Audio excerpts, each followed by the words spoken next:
Hi, my name is Akim Burke, and I'm going to be doing my narrative speech.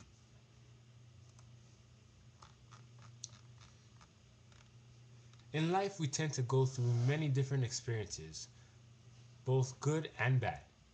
These experiences have the ability to demean our character or to build it up. But through all these experiences, we have a set unit of people who are there to pick us up when we fall and to cheer us on when we're flying high.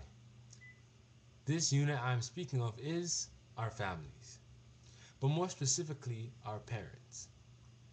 These individuals are with us from day one until the present, giving us advice and guidance as we try to navigate through this maze called life. Parents are best known for sacrificing their own needs for those of their children.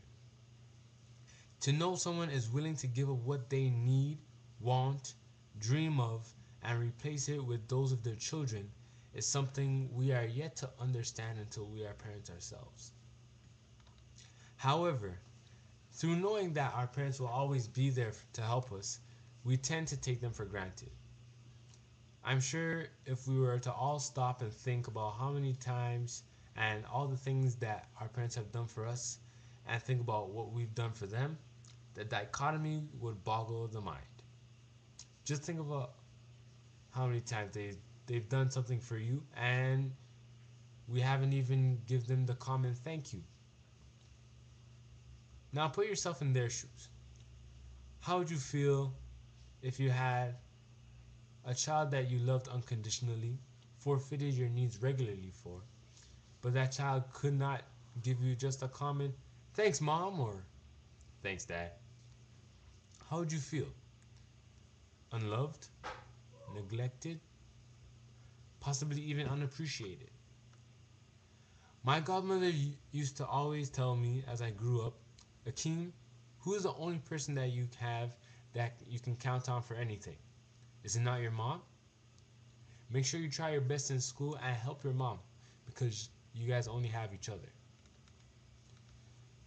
Being in a single parent home, my mother has done her best to be both my mother and father as I've grown over my 19 years on the earth. So the statement made by my godmother has always stayed with me and helped me through transitions throughout my life. But what she said never really clicked until this past summer. My mother had been complaining of a pain and discomfort for a few weeks, and she was scheduled to go to see her regular doctor one morning as I went to work.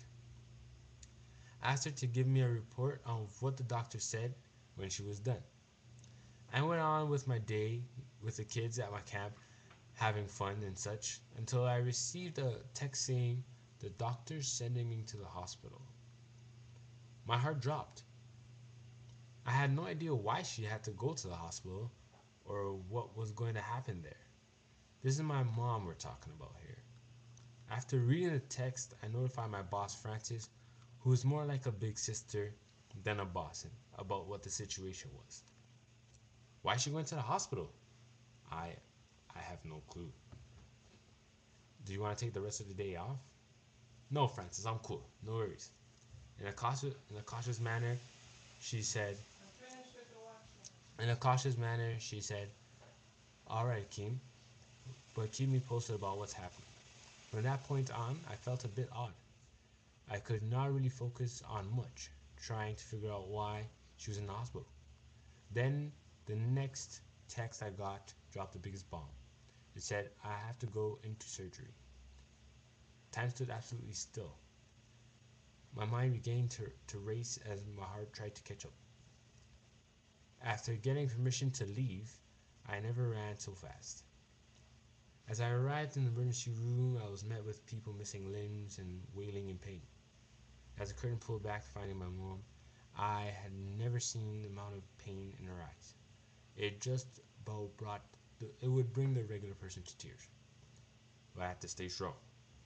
As you would say, as the painkillers drifted her off to sleep, she whispered, "Thanks for coming, son. Thanks for coming." Now, I told you all of this to say, try not to take your parents for granted, because they have always been there for us. So why can't we return the favor? Thanks.